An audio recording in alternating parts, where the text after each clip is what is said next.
हरे कृष्णा, राधे राधे। आज आप सुनेंगे कार्तिक मास महात्म्य का 5वां अध्याय। प्रभु मुझे सहारा है तेरा, जग के पालनहार। कार्तिक मास महात्म्य की कथा करूं विस्तार। राजा पृथु बोले कि हे नारद जी, आपने कार्तिक मास में स्नान का फल कहा, अब अन्य मासों में विधि पूर्वक स्नान करने की विधि, नियम और उद्यापन की विधि भी बतलाइए। देव ऋषि नारद ने कहा, हे राजन, आप भगवान विष्णु के अंश से उत्पन्न हुए हैं, अतः यह बात आपको ज्ञात ही है, फिर भी आपको यथाचित विधान बतलाता हूँ। आश्विन माह में शुक्ल पक्ष की एकादशी से कार्तिक के व्रत करने चाहिए। ब्रह्म मुहूर्त में उठकर जल का पात्र लेकर गांव से बाहर पूर्व अथवा उत्तर दिशा में जाना चाहिए। उसके बाद जो मनुष्य मुख शुद्धि नहीं करता, उसे किसी भी मन्नत का फल प्राप्त नहीं होता। अतः दांत और जीभ को पूर्ण रूप से शुद्ध करना चाहिए और निम्नलिखित मन्नत का उच्चारण करते हुए दातुन तोड़नी चाहिए। हे वंशपते, आप मुझे आयु, कीर्ति, तेज, प्रज्ञा, पशु संपत्ति, महाज्ञान, बुद्धि और वृद्धा प्रदान करें। इस प्रकार उच्चारण करके वृक्ष के बाहर अंगुल की दातन ले।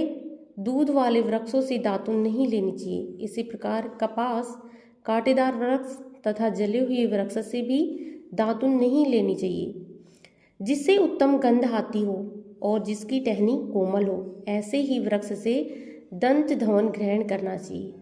प्रतिपदा, अमावस्या, नवमी, छठी, रविवार को चंद्र तथा सूर्य ग्रहण में दातुन नहीं करनी चाहिए। तत्पश्चात भली भांति स्नान करके फूल, माला, चंदन और पान आदि की पूजा सामग्री लेकर प्रसन्नचित्त व भक्तिपूर्वक शिवालय में जाकर सभी देवी देवताओं की अर्घ्य आचमन आदि वस्तुओं से पृथक पृथक पूजा करके प्रार्थना एवं प्रणाम करना चाहिए। फिर भक्तों के स्वर में स्वर मिलाकर श्री हरि कीर्तन करना चाहिए। मंदिर में जो भी गायक भगवान श्री हरि का कीर्तन करने आए हों, उनका माला, चंदन, तांबुल आदि से पूजन करना चाहिए, क्योंकि देवालयों में भगवान विष्णु को अपनी तपस्या, योग और दान प्रदान द्वारा प्रसन्न करते थे। परंतु कलयुग में भगवत गुणगान को ही भगवान श्री हरि को प्रसन्न करने का एकमात्र साधन माना गया है। नारद जी राजा पृथु से बोले, हे राजन, एक बार मैंने भगवान से पूछा कि हे प्रभु, आप सबसे अधिक कहाँ निवास करते हैं? इसका उत्तर देते हुए भगवान ने कहा, हे नारद, मैं वैकुंठ या योगियों के हृदय में निवास नहीं करता हूँ, अपितु जहाँ मेरे भक्त मेरा कीर्तन करते हैं, मेरा गुणगान करते हैं, मेरे को सच्चे मन से ध्याते हैं, मैं कहाँ अवश्य निवास करता हूँ, उनके मन में अवश्य ही निवास करता हूँ। जो मनुष्य चंदन, माला आदि से मेरे भक्तों का पूजन करते हैं, उनसे मेरी ऐसी प्रीत होती है जैसे कि मेरा पूजन करने से नहीं हो सकती। नारद जी ने फिर कहा, हे श्रेषी, धतूरा, गिरिजा, चमेली, केसर, कंदार और कटहल के फूलों व चावलों से भगवान विष्णु की पूजा नहीं करनी चाहिए।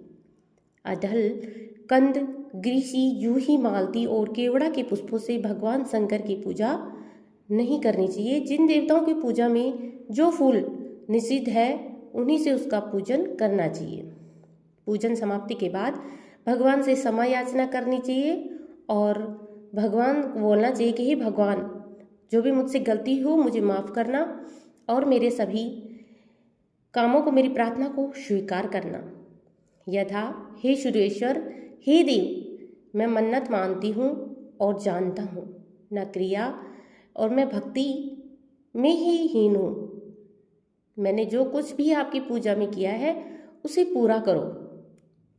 ऐसी प्रार्थना करने के पश्चात प्रणाम करके भगवत कीर्तन करना चाहिए और भगवान श्री हरि का गुणगान करना चाहिए और भगवान श्री हरि विष्णु की कथा सुननी चाहिए। और कार्तिक मास में जो कथा सुनी जाती है, तुलसी माता की कथा और जो कथा हमें कार्तिक मास में सुननी चाहिए, वो सारी कथा सुननी चाहिए और प्रसाद ग्रहण करना चाहिए।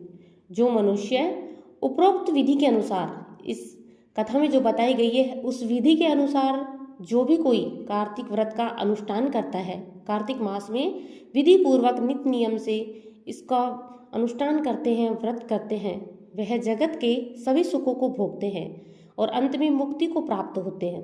भगवान श्री हरि विष्णु उनके सभी पापों का विनाश कर देते हैं और अंत में उनको मुक्ति देते हैं। इसलिए कार्तिक मास में पूरे नियम के साथ में भगवान श्री हरि विष्णु का गुणगान करना चाहिए और हो सके तो ज़्यादा से ज़्यादा हरि कीर्तन करना चाहिए। बोलिए श्री हरि विष्णु भगवान की जय। अगर आपको कथा अच्छी लगी हो तो वीडियो को लाइक शेयर कर दें और चैनल पर नए हो तो चैनल को सब्सक्राइब कर लें।